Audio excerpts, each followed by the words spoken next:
The year was 1831 when a deadly cholera epidemic swept through Berlin.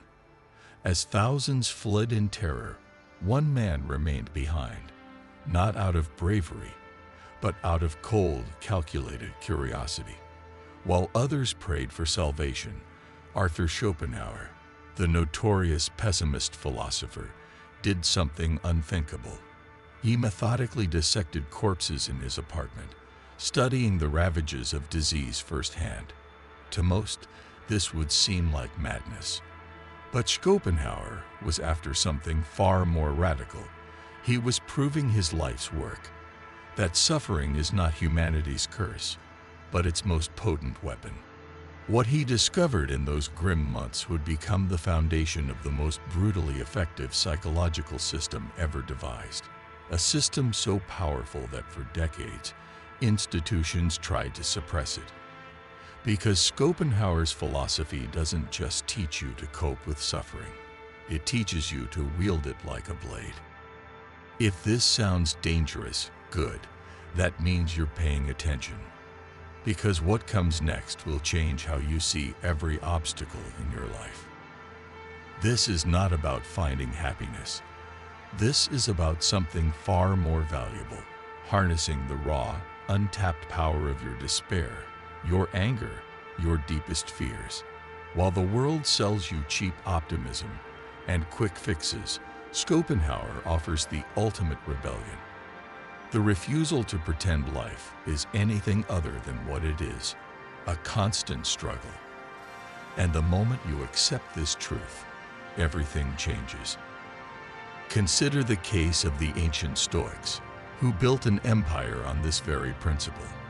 When Roman generals practiced memento mori, constant meditation on their own deaths, they weren't indulging in morbidity.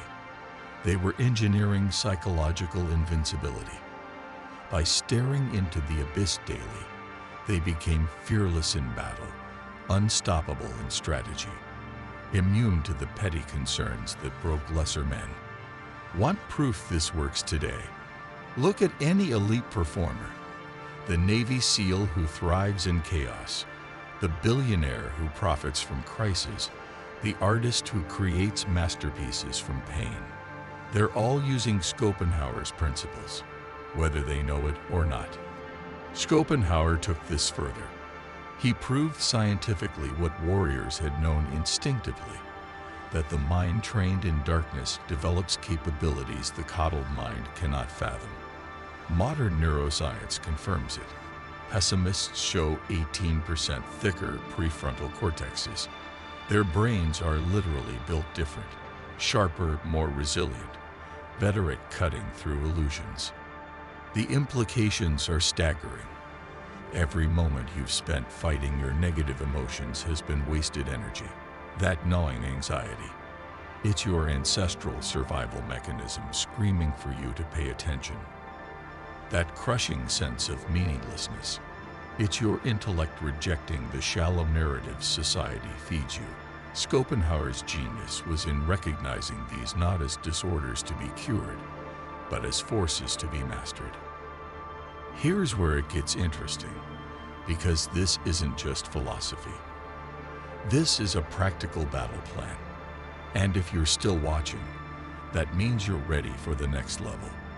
Take the example of legendary investor George Soros, who credits his success to what he calls radical fallibility, the constant assumption that he's wrong. While optimistic traders chase euphoria, Soros profits from crisis because he's always prepared for collapse. This isn't just strategy. It's applied Schopenhauerian philosophy. The man who anticipates disaster cannot be blindsided by it. Or consider the Navy SEAL's infamous 40% rule.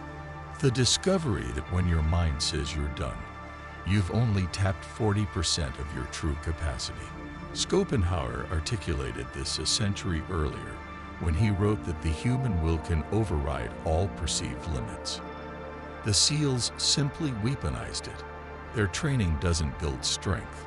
It reveals the strength that was always there, buried under layers of societal conditioning. Now, Before we go deeper, if this is hitting home, do me a favor, smash that like button. It tells YouTube this isn't just another self-help video. This is something different, something dangerous.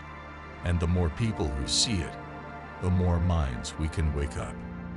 The most dangerous lie of modern psychology is that negative emotions are malfunctions. Schopenhauer's counterargument is devastatingly simple. If depression, anger, and anxiety were truly maladaptive, evolution would have eliminated them long ago. The fact that they persist proves their utility. Your task isn't to eliminate them, it's to direct them. This is where Schopenhauer's system transcends philosophy and becomes something far more potent, a practical manual for psychological alchemy. The process is methodical. First, you stop resisting your darkness. Then you study it with clinical detachment. Finally, you channel it with precision. That colleague who underestimates you, let their contempt fuel your preparation. That fear of failure, use it to engineer airtight plans. That heartbreak, transform it into creative fire. Comment below right now with one emotion you've been taught is negative: anger, sadness, fear, and how you suspect it might actually be useful. I'll respond to the most interesting answers personally. History's greatest innovators have all been secret Schopenhauerians. Beethoven composed his most revolutionary symphonies as he went deaf. Kafka produced his genius from the depths of alienation. Darwin's chronic illness became the lens through which he saw nature's truths. None of them overcame their suffering. They partnered with it. The modern world wants you to believe happiness is the goal. Schopenhauer knew better. Happiness is fleeting. Power is permanent. And power comes not from avoiding suffering, but from developing such intimacy with it that you can summon its energy at will. This is why institutions fear his philosophy. A man who needs nothing external to motivate him cannot be controlled. A woman who finds fuel in failure cannot be stopped. A mind that transforms obstacles into advantages cannot be defeated. Your darkest moments have been preparing you for this realization. That night you lay awake questioning everything. Training. That betrayal that hollowed you out. Initiation. That rage you've been taught to suppress. Pure potential energy. If you're getting value from this, subscribe right now. Because next week, we're going even deeper, exposing how the CIA weaponized these exact principles for mind control. You won't want to miss it. Schopenhauer's final words were whispered to his doctor. "The world is my representation." In that moment, he wasn't surrendering to death. He was asserting the ultimate triumph of will over circumstance. The same choice now lies before you. Will you continue numbing your pain, or will you, at long last, arm yourself with it? The choice is yours. But remember, the world needs people who can stare into the darkness and see power. Will you be one of them? Let me know in the comments. And if this video helped you see your suffering in a new light, share it with someone who needs to hear this message. Until next time, stay dangerous.